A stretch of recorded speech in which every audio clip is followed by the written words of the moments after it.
I'm Justin Davis, and this is Drone Camps RC.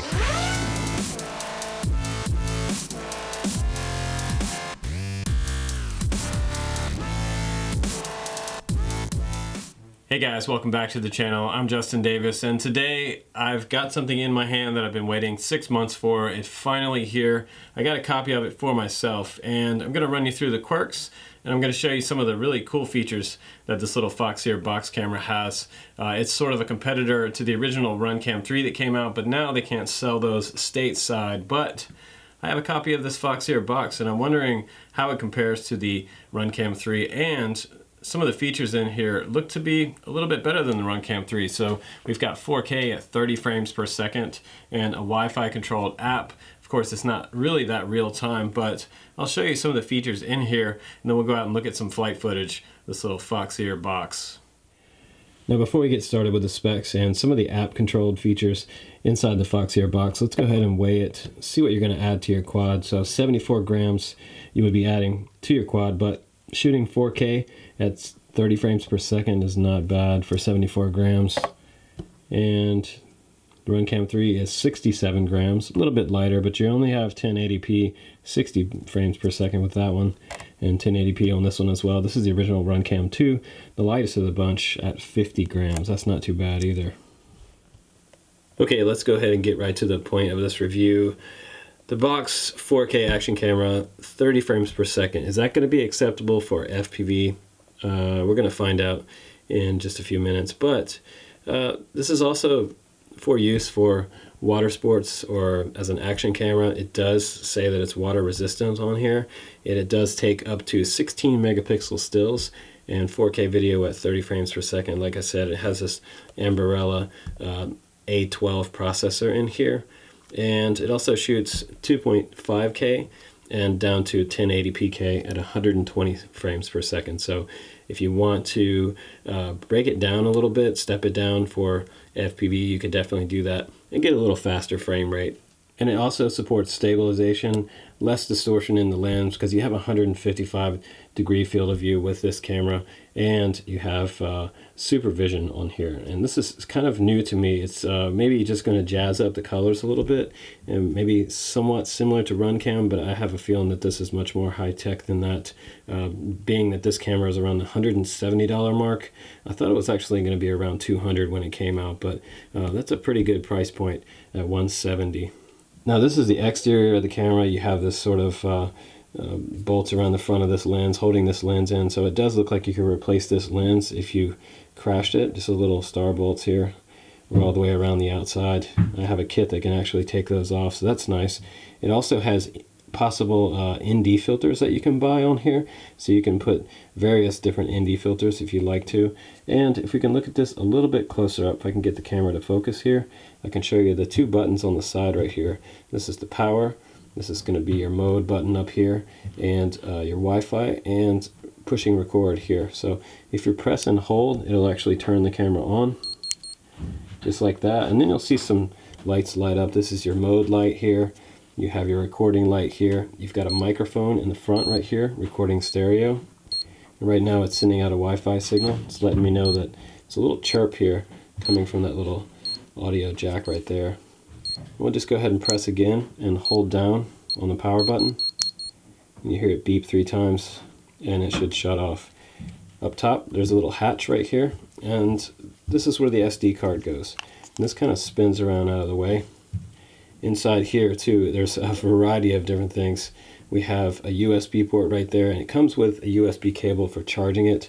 You also have an HDMI port, and let's see, pull the card out there for you. And you want to use a class 10 or better card for micro SD. I have a 16 gigabyte Panasonic class 10 card there, and I was trying to put it down just like this, but you actually have to put it in at an angle for this camera. That's the way it goes in. An angle just like that, and snaps into place. But if you're going to use this in the water, you definitely want to have this on nice and tight, because any little bit of moisture gets inside there and it's going to ruin your camera. And then over here on this side it says Box, because it's the Foxeer Box. We have some Chinese back here. On the very bottom you don't have any kind of mounting bracket there. It would be kind of nice if there was some kind of mounting bracket. But you do get some cool stuff in the box with it. I got this little case right here that just slides into. We have sort of a GoPro style mount with Foxeer on the front. And it looks like VHB, 3M VHB on the very bottom. So this stuff is super tacky. Anything you decide to stick this to, it's going to stay. Even on a surfboard or something like that, it's going to hold with all that pressure. And you get another sort of helmet style mount here that you could clip on and off. And this piece comes off just like that. And this one can slide in and lock into place on this one. And then you can use this one. So, a variety of different mounts come with it. You also get a screwdriver in here. And actually this is for taking the front lens off. So, very, very nice that they include that. I didn't expect that they would, but that's really nice. So you can change out this lens and put a new one on. And then this is the audio cable, audio and video cable right here. If you decide to go video out. And let's go ahead now and take a look at the app. And then we'll go outside and see how this does in the air. So you're going to go to the iOS App Store and you're just going to search for Foxeer. You also get a user manual with this in English. So I've already downloaded it and it's not on right now, so it's not throwing out a Wi-Fi signal, but I'll go ahead and turn it on. Now I had some issues with getting the Wi-Fi to properly connect to this device for some reason. If you go to Wi-Fi, okay, Foxeer Box, and it's got a series of numbers after that that are unique to your device. So you hear that beep real quick. That lets me know that I'm connected. Now when I go back out and I scroll over to the app here, open up the Foxeer app, it might start out on this, but you need to scroll over till you see the Foxeer Box, connect to the device, and crossing our fingers that it connects to the real-time view here. I'll just go ahead and walk you guys through some of the features in here. It's pretty easy to use this. You're going to use this app to be able to change your resolutions. You can't really do that from the buttons on the side of the camera. So if you go in here and just really quickly, if you want to change from 4K to Super 4K, oh, there comes the real-time video. Finally, it took about 1.5 to 2 minutes for it to load up. Not really sure why. So I can go to that S mode there. That's the Super 4K. It's called Super Vision. And we can go to 2200 or 2160 there, 30p, 25 frames at Super Vision. And I'll go over, scroll over to the right there. And I can choose 2.7 at 4.3.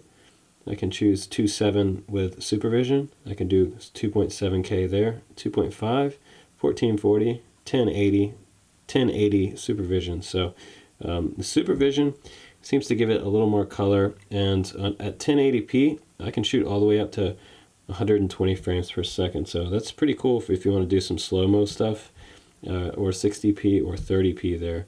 Now in 4K, I just made a selection. So I'll go back to 2.7, let's see, 2.743, and it gives me one option, 30p there, and then 2160, 30p, 4K Supervision, 25 frames per second, and 30 frames per second in standard 4K. So I'll show you a variety of these when we go out to fly. Also, let's check 1440. I got 60p and 30p there, 120, 60, and 30 on 1080 Supervision. I don't have 120 there. So if you go to Supervision for 1080, you only have 60p and 30p. So your slow-mos are going to be on 1080p. You can also go to 960, 120p, 60 and 30, down to 720 and 720 Supervision there. Okay, and I'm just going to go back to, and I usually shoot in 2.7K, mainly because it's just a lot smaller file size and easier to deal with when I bring it into the editor.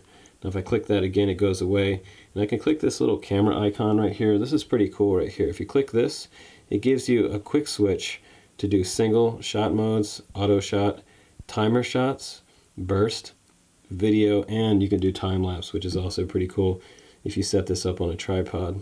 I can click that again and it'll go away. This little blue button right here, if I click that once, that will actually start recording the video. I click it again and you can hear the camera make a a little output there, but it's not going to be a super real-time view. You can see that as I move the camera around, there is quite a bit of delay, so you're not going to rely on this for watching any of your flights, really. Now I go over to that little stack icon, and it gives me my videos that I've already put on here. We can go to downloads right there, and it shows an album. So you can make individual albums and sort of organize your videos, which is pretty cool. I can go back to video here, and I'll just click on one of the videos, and we'll see how well it plays coming from the camera inside here. Might actually have to download it first. Nope, there it goes. It just took a second to get going. There's just one of the first videos here. Let's go ahead and press play. See if we can go horizontal mode. But the video looks actually stunningly well, so I'm very impressed with the video for the Foxeer Box. It's really nice. So now the app's kind of frozen up. Okay, going back out to the main screen.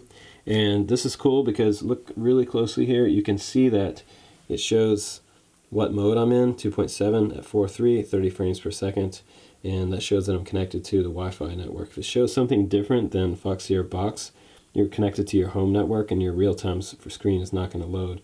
Now what's cool is I had this crash out in the field, and it started making a sound out of this little hole right here. And the problem was that I couldn't press both of these buttons at once to reset it. So what I had to do was press it inside the app, and it automatically turned off the camera. So this one did crash like the Runcam 3. So there's some quirks with these cameras. They're not perfect, but like I said, it's loaded with features. Look at this. We'll get this to focus. So the first thing we have in here at the very top of the menu, and just bring it out to the right, turn it down a couple clicks for you. Video resolution, we can select tons of different options here, and supervision mode videos, and that's really nice. We can change from S-Fine, the super fine, to normal for video quality. We can do loop recording, which is pretty cool. We can do 2 minutes, 3 minutes, and 5 minutes. We can do slow motion, video stamp, if you want to put the time and date on there. That's pretty cool. And the mic volume, I turned it back to 70. It was set to default at 80. Just turn it back just a little bit. Auto low light, you can turn that on in case you run under trees or things, but I think the video looks pretty good from what I saw. And EIS is actually built-in accelerometer and gyroscope inside this camera, and it helps stabilize. It has an algorithm that works with the camera's video footage to change it and produce a stable video quality for your quad. So that's pretty cool if you want it to look a little smoother. Also, it has built-in stereo. Like I said before, it has the mic up front here. So I don't know if a mic in front is going to be great for FPV, but we're going to find out coming up. We also have a bunch of different photo settings here. We have photo stamp, and you can put the date and time on there, like I said before. Long exposure. We can change the photo size from 16, 14, 12, 8.3, 5 megapixel, and 3 megapixel there. That's pretty cool. We have photo quality. Again, S-Fine, Fine, and Normal. Let's see, camera settings. There's so many camera settings in here. It's kind of amazing. We'll just go through these super quick. We have light frequency. Can change to auto, 50 and 60 hertz there. We have TV mode, NTSC or PAL. You can switch back and forth. That's pretty cool. You have metering. You can change the metering to multi-center or spot. Sharpness you can change. The auto white balance. Check out how many auto white balances are in here. This is kind of amazing. There's like 10 different ones. We have it set to auto there. Your EV comp. Then you have your ISO. We have it set to auto, but you can go all the way up to 1600, from 100 to 1600. That's pretty cool. And this is interesting, the scene mode. Normal, flash, night, sports, landscape, portrait, and sunset. And then we can go to effect mode. You can even add an art effect, or you can add some type of sepia on there. I'm just going to turn that off. Go back to normal. Negative, black and white, vivid, and 70s film, I guess, like 16 or 8 millimeter. And then we have detection, low, medium, and high. We have default mode is set to video, so when you turn it on, it's going to automatically go to video. That's cool. I'd like to have it set to that. Default mode is going to be set to video, and also quick capture.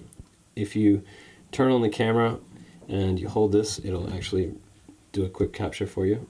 Dual files I have turned off. You can actually record 2 files at once. I'm not sure why I want to do that, but maybe as a backup in case one gets truncated and fails. We have on-screen OSD. You can turn that on or off. And you can also use it as a car DVR. That's also pretty cool. So it'll actually probably shoot at the lowest resolution and give you a much longer recording time on your micro SD card. So delay is set to 5 seconds there. We have auto shutdown, and maybe after 5 minutes of non-activity, that would be good. You can set it to 10 as well. And we have TV out, which is turned off. The beeper is on, which was kind of annoying. I was trying to figure out where it came from when it crashed, and it was actually beeping. So that was kind of a good thing that it did beep. It has the Wi-Fi SSID on there, the Wi-Fi password, which you can go in here and change. You can change it to whatever you want. You can update the firmware on this camera, which is also pretty nice. You can also change the date format. You can see the battery levels on here. SD card, it says no SD card right now. We don't want to format that, but I know there's an SD card in there. Find camera and default settings, if you want to reset it back to the original factory settings. And now I can go ahead and turn it off just by pushing this button right here. And you'll see the camera turn off. And I'll try to do it again here. And you can see the battery level also right here on the screen, which is pretty nice. Okay, there it goes. Now it turned off. Now if you want to change the mode to photo mode, you see it's blinking blue right here. Press this button right here, and if it does not change for you here, which is not changing for me here, I'm pressing the mode button just above the power button here. If you don't see that, if you long press it, it's going to turn it off. So you can go into your app right here, and you can change it to photo mode right in the app. It'll take a moment, and now it should be in photo mode. We can do single as well, and we can do time lapse. There we go. So now it's in photo mode. So I can change the pixel mode from 16 megapixel all the way down to 3 megapixels. So it's got a pretty broad range for photo modes. Now, if you want to get your photos and videos off of this to your computer, you're just going to take that USB cable and hook it up to the top here and plug it into your computer. You can do it that way, or you can turn it off and take out the micro SD card, which I usually do, and I just use a card reader and put it into the computer. But pretty cool camera. Right here on the bench, tons of different specs, and I think it's going to be one of the crowd favorites this year, so no doubt about it. It looks pretty durable, looks a little tougher than the Runcam 3, so it does have a little bit of rubber dampening on the outside of it, and this is all metal around the lens, so, and metal on the back. I think it's going to be a pretty good competitor for Runcam, so let's go outside and let's see how this Foxeer Box performs on the mini quad.